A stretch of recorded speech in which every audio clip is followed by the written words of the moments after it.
Khotbah minggu ini hari ke-168 tahun 2024. 2 Korintus pasal 5 ayat 6 sampai 10. Topik: hidup karena percaya bukan karena melihat. Salam sehat buat kita semua dan Tuhan memberkati. Khotbah pada minggu ini yaitu minggu ketiga setelah Trinitatis, di hari yang ke-168, yaitu diambil dari 2 Korintus pasal 5 ayat 6 sampai dengan 10. Hidup dengan beriman. Dengan topik minggu, hidup karena percaya, bukan karena melihat. Sebagai nats kita pada khotbah minggu ini ialah 2 Korintus pasal 5 ayat 6 sampai 10. Ayat yang ke-6. Maka oleh karena itu hati kami senantiasa tabah, meskipun kami sabar bahwa selama kami mendiami tubuh ini, kami masih jauh dari Tuhan. Yang ketujuh, sebab hidup kami ini adalah hidup karena percaya, bukan karena melihat. 8. Tetapi hati kami tabah, dan terlebih suka kami beroleh dari tubuh ini untuk menetap pada Tuhan.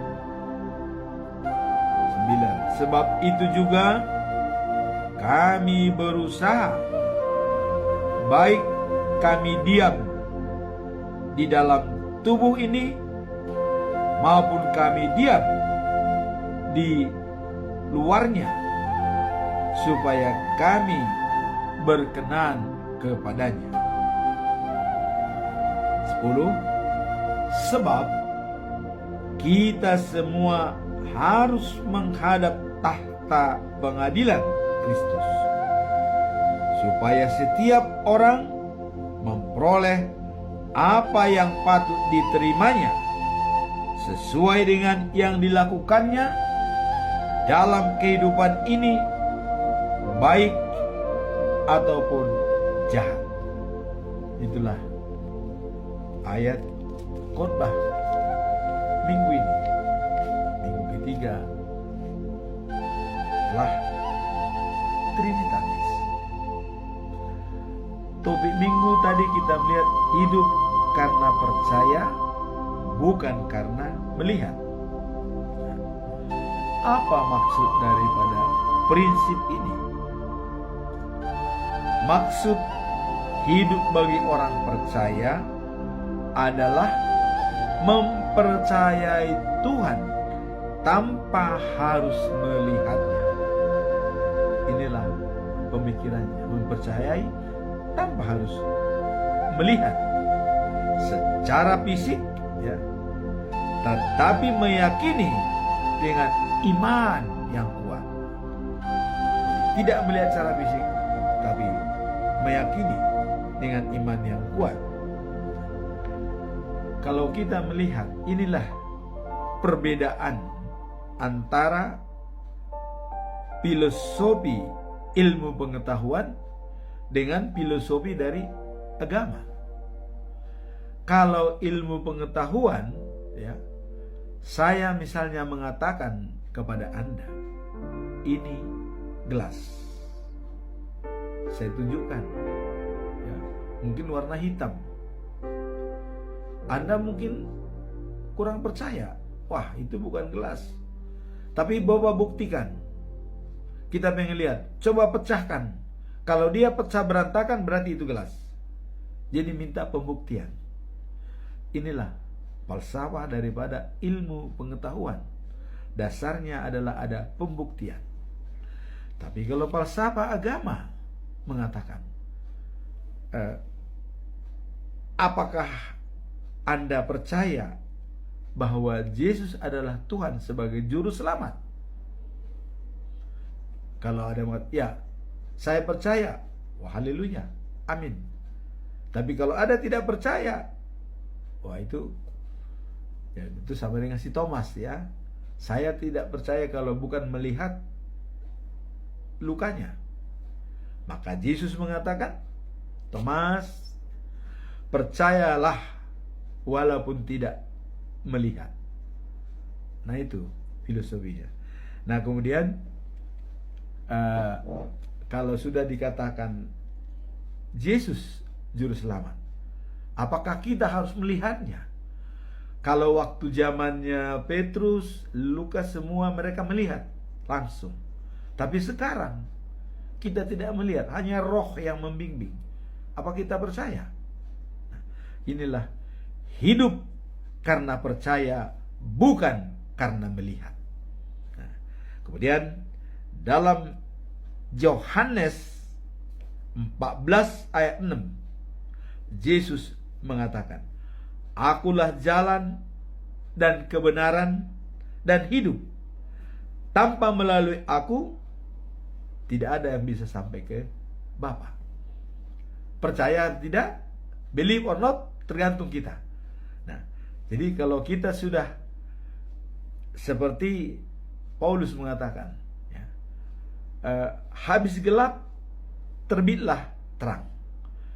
Dia di dalam tubuh yang lama, tapi begitu masuk dalam tubuh yang baru, dilahirkan kembali, dibaptis, dia percaya. Nah, kemudian hal-hal yang tidak terlihat itu yang harus kita percayai, itu bisa tertulis dalam Ibrani pasal 11 ayat 1. Dikatakan begini, meskipun kita tidak melihat Tuhan, iman memungkinkan kita untuk percaya dan mengalami kasih-Nya dalam kehidupan sehari-hari melalui doa, persembahan, ya, dan hubungan yang erat dengannya. Kita dapat merasakan arti hidup sejati dan hidup karena iman yang teguh. Nah, jadi dalam kitab Ibrani dikatakan bahwa meskipun kita tidak melihat Tuhan, iman memungkinkan kita untuk percaya.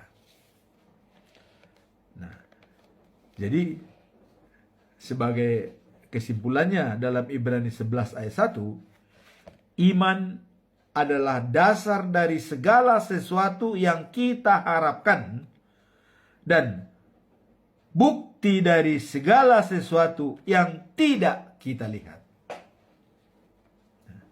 Kemudian kalau kita melihat perkembangan daripada gereja, ya, siapa yang menetapkan dasar-dasar agama Kristen, pokok-pokok, ya, atau yang mendasari sekali dalam agama Kristen?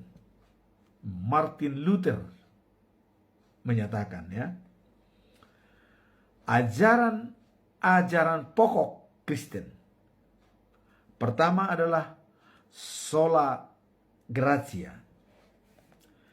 Kita diselamatkan karena anugerah Tuhan. Jadi pemberian keselamatan itu anugerah, pemberian. Ini adalah ajaran dasar dalam agama Kristen, ya. Hanya oleh kasih karunia dan bukan karena perbuatan atau hasil usaha manusia. Nah, Itu kita bisa lihat dalam Efesus 2 ayat 8 sampai dengan yang ke-9, ya. Sebab karena kasih karunia kamu diselamatkan oleh iman. Nah, itu bukan hasil usahamu, tetapi pemberian Allah. Dan itu bukan hasil pekerjaanmu. Nah, jangan ada orang yang mengatakan bahwa diri sendiri atau mencoba menyombongkan diri, ya, bahwa ini hasil pekerjaan saya sendiri, kata sombong. Tidak. Anugerah. Jadi keselamatan itu adalah anugerah, pemberian dari Tuhan. Kemudian Martin Luther mengatakan yang kedua, ajaran pokok dalam agama Kristen adalah sola fide. Apa itu sola fide? Nah, sola fide adalah keyakinan bahwa keselamatan hanya diperoleh melalui iman. Jadi keselamatan itu diperoleh hanya dengan iman percaya. Kalau tidak melalui iman percaya, tidak mungkin kita memperoleh keselamatan. Inilah bahkan sola fide. Tadi sola gratia.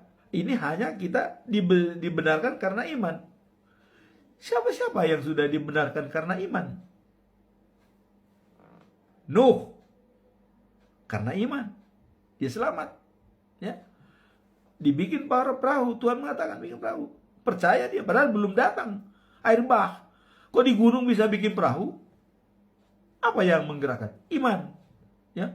Walaupun dia belum melihat kenyataan kalau nanti ada air, tapi dibikin perahu di atas gunung, coba. Itu karena apa? Iman, ya. Iman. Siapa lagi? Abraham, ya.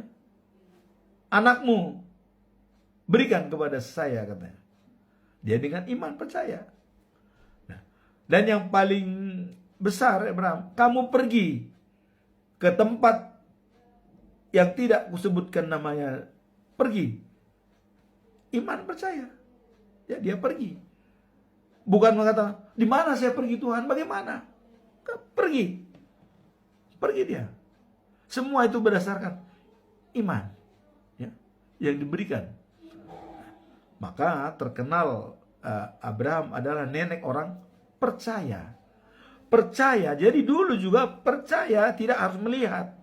Percaya karena iman. Apalagi pada kita sekarang ini sudah mendengar banyak kejadian-kejadian seperti nubuat-nubuat dan juga perlakuan daripada Yesus Kristus. Saya kira kita harus lebih yakin sekarang daripada nenek moyang zaman dulu. Karena zaman dulu hanya pesan. Loh, hanya pesan. Nuh, bikin perahu, katanya. Loh, buat apa? Belum ada air kok di gunung.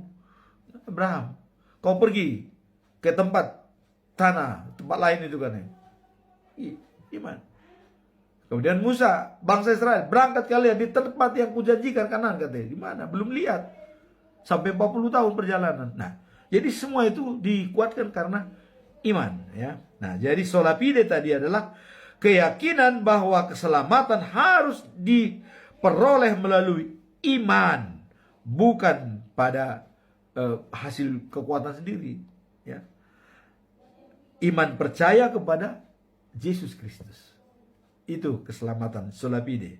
Jadi iman percaya kepada Yesus Kristus, ya, seperti dalam Efesus 2 ayat 8 sampai 9 di atas. Nah, sebab kasih karunia kamu diselamatkan oleh iman, bukan hasil usaha atau, ya,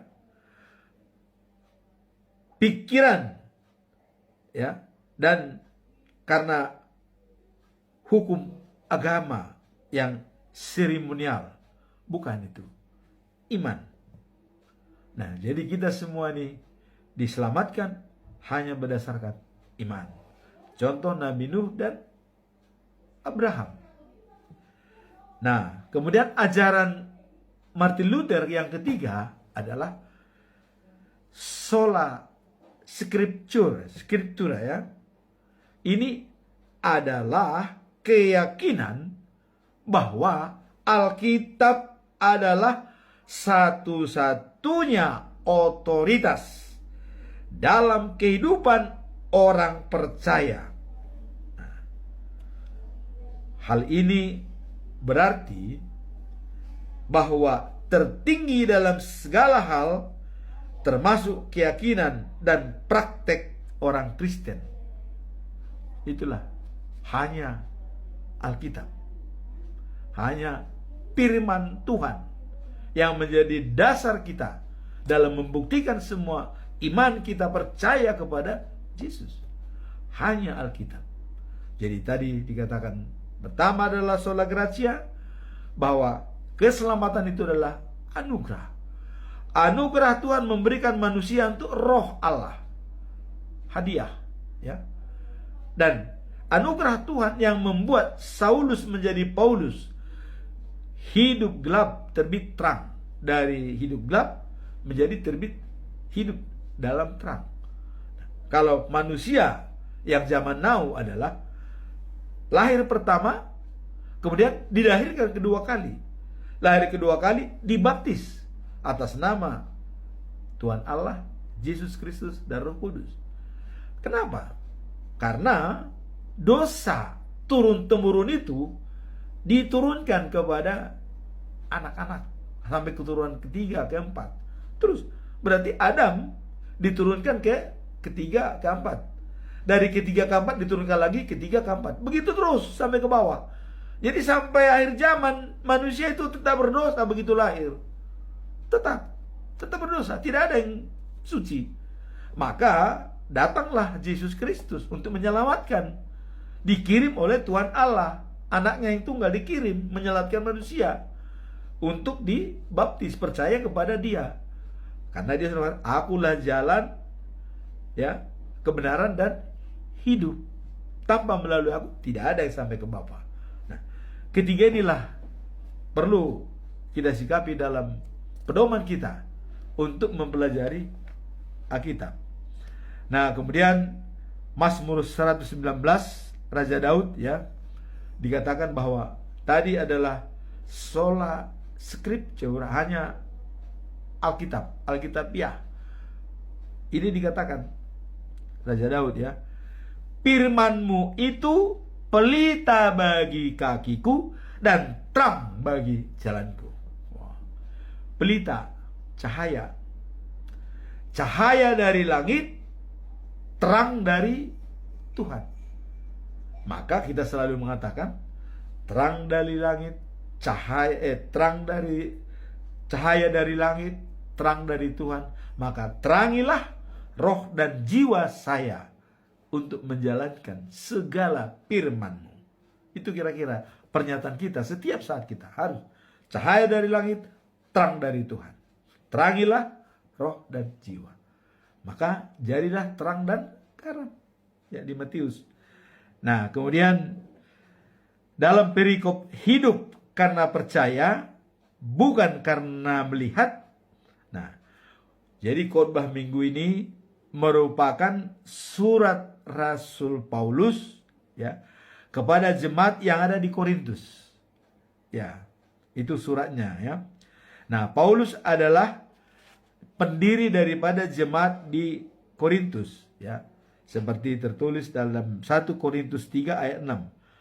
Aku menanam, Apolos menyiram, tetapi Allah yang memberikan pertumbuhan.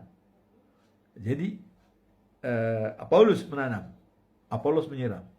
Artinya dia mendirikan jemaat, tapi murid-muridnya lah seperti Timoteus, Epaphroditus, ya, yang diutus, ya. Nah, seperti Filemon, ya. Nah, itu semua adalah merupakan binaan daripada Paulus yang untuk membenahi. Tetapi Allah yang menentukan. Nah, Paulus mengatakan, hiduplah beriman, dan mempersiapkan kita untuk itu adalah Allah sendiri. Ia memberikan rohnya kepada kita sebagai jaminan. Jadi hidup beriman itu adalah rencana Allah. Dia memberikan rohnya sebagai jaminan buat kita. Nah, dan kemudian kita masuk dalam ayat hari ini, dikatakan bahwa karena itu kami telah merasa kuat, kata Paulus, ya. Dan selama kami masih tinggal di dalam tubuh kami ini, kami jauh dari rumah yang kami diami bersama dengan Tuhan. Nah, jadi persiapan. Memang rumah yang akan diami itu jauh, yaitu the News of Jerusalem. Tapi rumah yang ada pada diri kita ini, itu roh Allah yang kita diami saat ini, ya. Jadi kita merasa kuat, ya. Selama kami masih tinggal di dalam tubuh kami ini, kami jadi jauh dari rumah yang kami diami bersama dengan Tuhan. Artinya selama kita tinggal masih dalam ini, kita masih jauh dari rumahnya kita. Karena Yesus akan datang kembali menjemput kita. Nah, kemudian ayat 7 dikatakan sebab, nah ini ada sebabnya. Kami hidup berdasarkan percaya kepada Kristus, bukan berdasarkan apa yang dilihat. Nah, jadi artinya dengan percaya, tapi bukan karena melihat, ya. Karena percaya, maka dikatakan kita kuat. Nah, itu sebabnya. Dari ayat 8, hati kami tabah, kami lebih suka, ya, lepas dari tubuh kami ini, supaya dapat tinggal bersama Tuhan. Jadi kalau kita lepas dari tubuh kita ini, artinya kita mati, kita pergi bersama Tuhan. Nah, itu kira-kira maksudnya. Nah, kemudian karena itu katanya, kami berusaha sungguh-sungguh untuk menyenangkan hati Tuhan, baik sewaktu kami berada di rumah kami di sini ataupun di rumah yang baru di surga.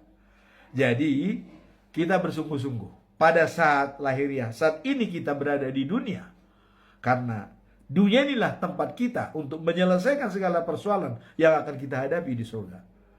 Nah, maka dikatakan dalam peribahasa, jangan kita bicara bagaimana nanti, jangan. Tapi nantinya bagaimana, baru kita persiapkan diri kita. Nantinya kita akan masuk surga, maka kita berusaha untuk menjalankan perintah-perintah Tuhan. Nah, kenapa sungguh-sungguh kita berusaha untuk di rumah kita saat ini dan juga di rumah yang akan kita diami nanti? Nah, karena ya, semuanya kita pasti akan diajukan ke pengadilan Kristus. Pasti pergi ke penghakiman. Tidak ada yang tidak dihakimi. Semua akan dihakimi. Nah, dan masing-masing mendapat balasan setimpal perbuatan baik atau jahat. Ini jelas. Jadi karena kita dihakimi, semua perbuatan baik atau jahat itu akan ditentukan. Nah, sekarang bagaimana kita menjalankan see, do, dan get? Bagaimana kita melihat, bagaimana kita melakukan, dan bagaimana kita mendapatkannya. Nah, ini ada istilah see, do, dan get. Nah, melihat apa yang harus kita raih, ya. Untuk kita melihat sesuatu, apa yang kita tetapkan dulu. Nah, Stephen Covey mengatakan dalam habit yang kedua, yaitu private victory, kemenangan pribadi, ya, selalu kita mengatakan bahwa begin the end in mind. Kalau dasarnya be proaktif. Kita melakukan paradigma kita begin the end in mind. Nah, usaha kita put the first thing first. Dahulukan yang utama. Itulah kita untuk melihat, ya. Jadi kalau kita mulai dengan tujuan akhir, ya, mulai dengan tujuan akhir dengan paradigma. Nantinya bagaimana? Dan bukan bagaimana nanti. Kalau nantinya bagaimana, kita mempersiapkan dalam tujuan akhir itu, ya. Nah, kemudian kerangka berpikir kita, ya, bahwa kalau nantinya kita bagaimana, maka kita akan menjalankan yang terbaik. Nah, tetapi dalam kita membuat begin the end in mind, tujuan akhir kita apa? Itulah saya katakan selama ini, life after life, the news of Jerusalem. Karena Allah mempersiapkan perjamuan pesta dengan menyediakan anggur yang terbaik pada kota Sion, tempat Tuhan selama-lamanya. Halamannya emas murni, jalan raya, ya. Air mengalir di tengah kota dan tumbuh pohon yang rindang. Bukan pohon yang di atas tanah tandus seperti yang kita sebut kemarin, ya. Hidup segan mati tak mau. Tapi ini hidup, daunnya hijau, akarnya merembes sampai ke air, tidak mengenal musim kemarau, ya, dan berbuah setiap bulan untuk dinikmati oleh siapa yang ada di tempat tersebut. Nah, itulah perjamuan yang dipersiapkan oleh Tuhan di Sion, kota tempat tinggal Tuhan selama-lamanya. Apakah Sion sekarang? Belum, ya. Sion yang baru itu luasnya 2.400 km kubik. Panjangnya 2.400 km. Jadi kalau dari kita ini Pulau Jawa ini 2 kali, ya. Dari Anyar Panyarukan itu kan 1.000 km. Jadi 2.400 itu 2 kali lebar Pulau Jawa, panjang, tinggi dan luas. Di mana itu? Itu di Bukit Sion nanti ditempatkan, nggak tahu. Itu prerogatif Tuhan. Menciptakan kota yang baru itu Tuhan. Pondasinya 12 batu permata. Semua jenis batu permata 12 itu. Ya. Nah, kemudian tebal temboknya 60 meter dari mutiara. Nah, jadi itu bisa kita lihat dalam kitab Wahyu, ya, dalam perjanjian baru. Nah, itu sasaran kita. Nah, kemudian tadi dikatakan see, do, get. Kita sudah melihat ke sana. Nah, kemudian, ya, begin the end in mind. Mulai dengan tujuan itu. Dan setiap kita melangkah kemana-mana, mulai dengan itu. Itu dulu, ya. Walaupun ada substansi yang lain, tujuan-tujuan lain, hidup, makan, segala macam. Tapi tujuan utama kita adalah itu, tujuan akhir. The news of Jerusalem. Ya. Nah, kemudian tadi si melihatnya, ya. Kita melihat bukan bagaimana nanti, tapi nantinya bagaimana kita mencapai kota tersebut. Itulah yang kita lakukan. Nah, sekarang do-nya. Bagaimana kita melakukannya? Do, ya, melakukan. Do-nya, nah itulah dalam habit yang kedua, ya, private victory, be proaktif. Bagaimana kita be proaktif? Ada kesadaran diri. Kesadaran diri itu siapa? Siapa kita di hadapan diri sendiri? Siapa kita di hadapan keluarga? Siapa kita di hadapan masyarakat lainnya? Siapa kita di hadapan alam semesta? Dan siapa kita di hadapan Tuhan? Ya, sadar. Kita sadar. Nah, kemudian berpikir dengan imajinasi. Apa imajinasinya?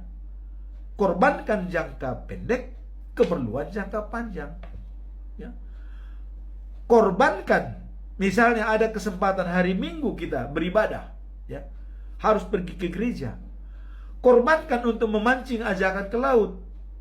Satu hari itu kita berminggu. Inilah mengorbankan jangka pendek memancing ke laut untuk mencapai jangka panjang. mendengar firman Tuhan. Satu kali kok dalam seminggu. Mancing bisa tiap hari, seenaknya. Banyak yang pergi hari Minggu diusahakan supaya pariwisata. Nah, saya pengalaman. Waktu saya masih bekerja di Krakatau Steel. Setiap Sabtu Minggu diadakan rekreasi. Tapi saya berani mengatakan saya tidak mau rekreasi kalau Sabtu Minggu. Tetapi ada syarat, siapkan di tempat rekreasi ada gereja. Itu persyaratan saya berikan di Pusdiklat waktu itu. Akhirnya yang mensurvei untuk tempat rekreasi harus ada dekat gereja. Sebab saya harus pergi ke tempat ibadah hari Minggu, baru bisa yang lain. Nah, inilah ada imagination, ya. Ada imajinasi pada kita. Korbankan jangka pendek, keperluan jangka panjang. Jangka panjang apa? The news of Jerusalem. Jangka pendek tadi yaitu makan, minum sehari-hari segala macam. Ini jangka pendek. Tapi juga jangka panjang jangan dikorbankan. Nah, berpikirlah imagination. Selalu berpikir dengan imagination, dengan imajinasi, ya. Mengorbankan jangka pendek, keperluan jangka panjang. Nah, inilah dunia seperti itu. Bagaimana kita melakukan? Nah, makanya ada yang dikatakan oleh Aristoteles, ya. Kekuatan kita bukan perbuatan kita, tapi kekuatan kita adalah apa yang kita lakukan berulang-ulang. Itu kekuatan kita, ya. Itu. Nah, kemudian tadi pertama dalam biproaktif tadi adalah kesadaran diri, ya. Dan yang kedua imajinasi, ya. Imajinasi tadi adalah berpikir dengan jangka panjang, bukan jangka panjang, mengorbankan jangka pendek, keperluan jangka panjang. Nah, kemudian ketiga adalah hati nurani. Berbicara dengan hati nurani, berbicara dengan roh yang ada pada diri kita. Apakah kita ditemani roh Allah?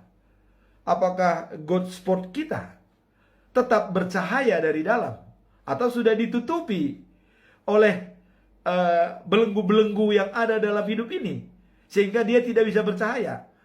Nah, kalau God spot kita ditutupi oleh belenggu-belenggu semua, kebutuhan, kegiatan ini ditutupi, susah kita bergerak. Tapi kalau dia tetap berjalan hati nurani, tidak ditutupi oleh belenggu-belenggu, barrier-barrier yang ada, akan maju. Nah, dan menjaga hati nurani itu, ya, maka dikatakan ada penyakit hati, ada 8 penyakit hati itu. Kata daripada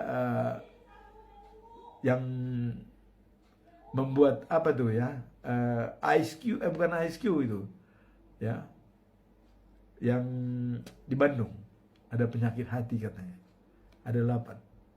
Nah, penyakit hati itu dendam,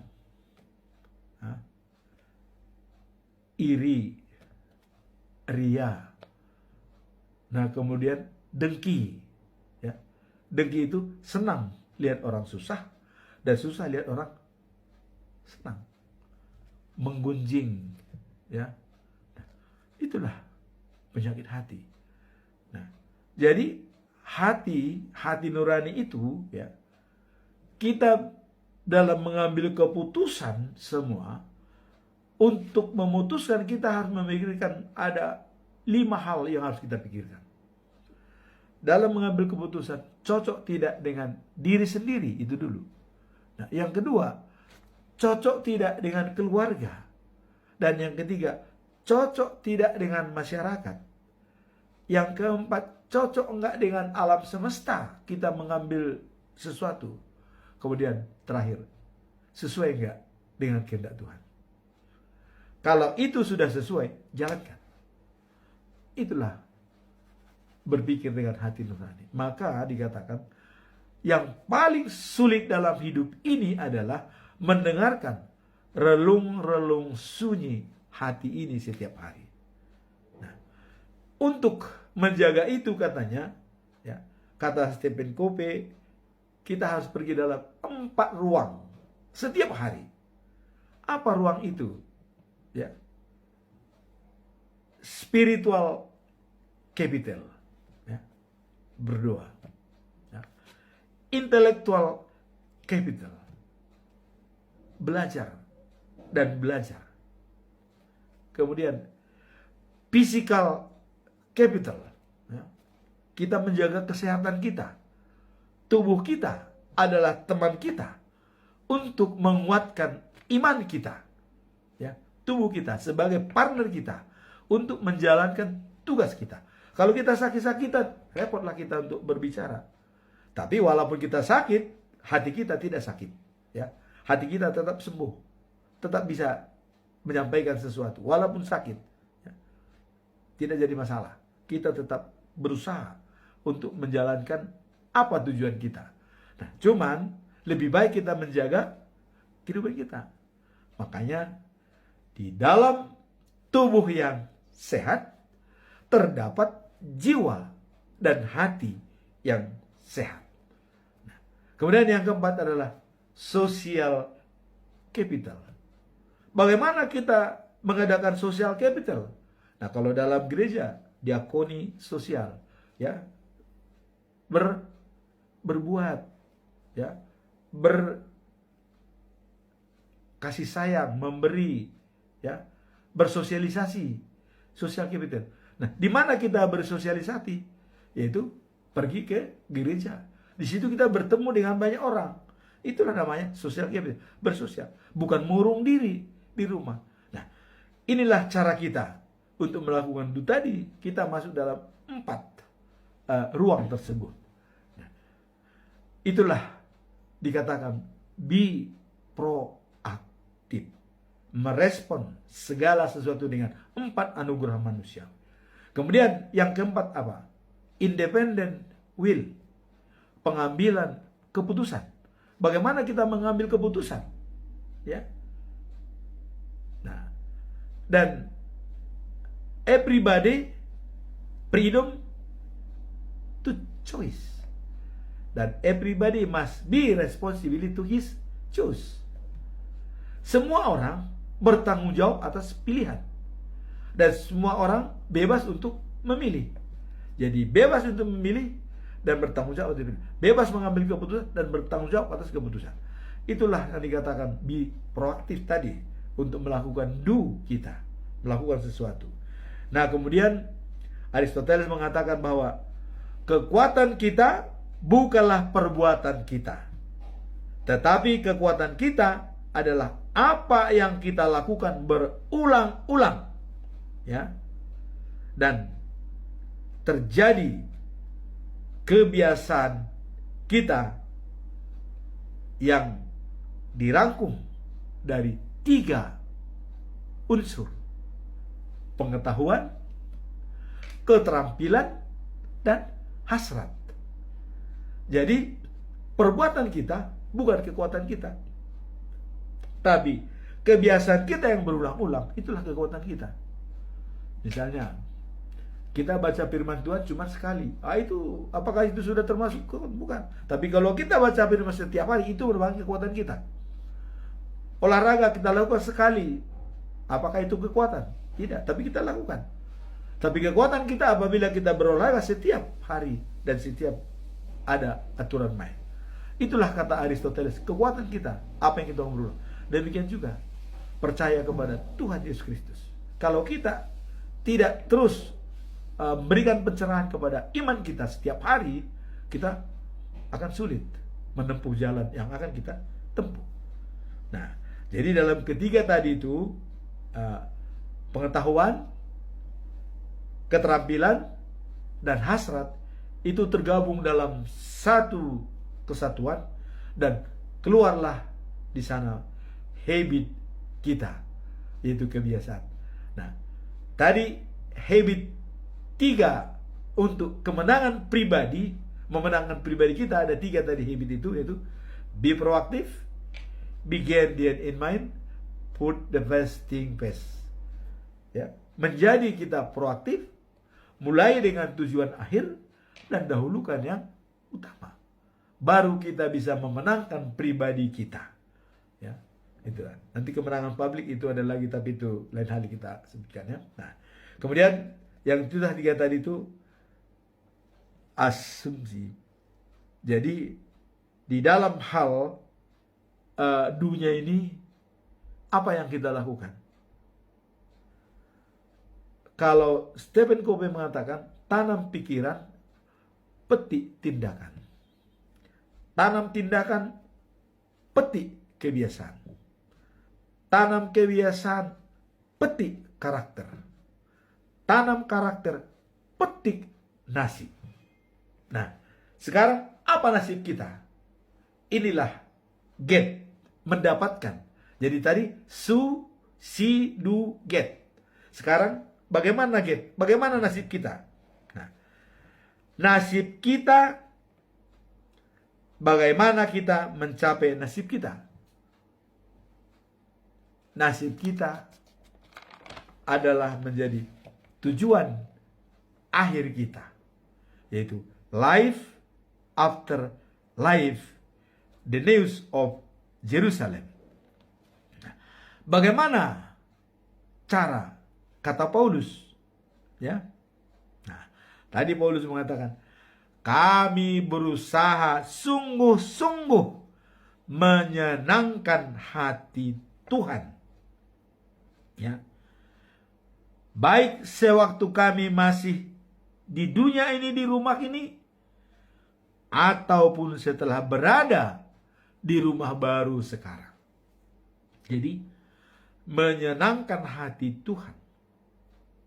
Inilah kesimpulan kita bahwa hidup beriman menyenangkan hati Tuhan. Nah, tadi sebagai get kita, yang mau kita dapatkan itu adalah life after life, the news of Jerusalem. Nah, kemudian bagaimana caranya? Kata Paulus, kita berusaha sungguh-sungguh menyenangkan hati Tuhan.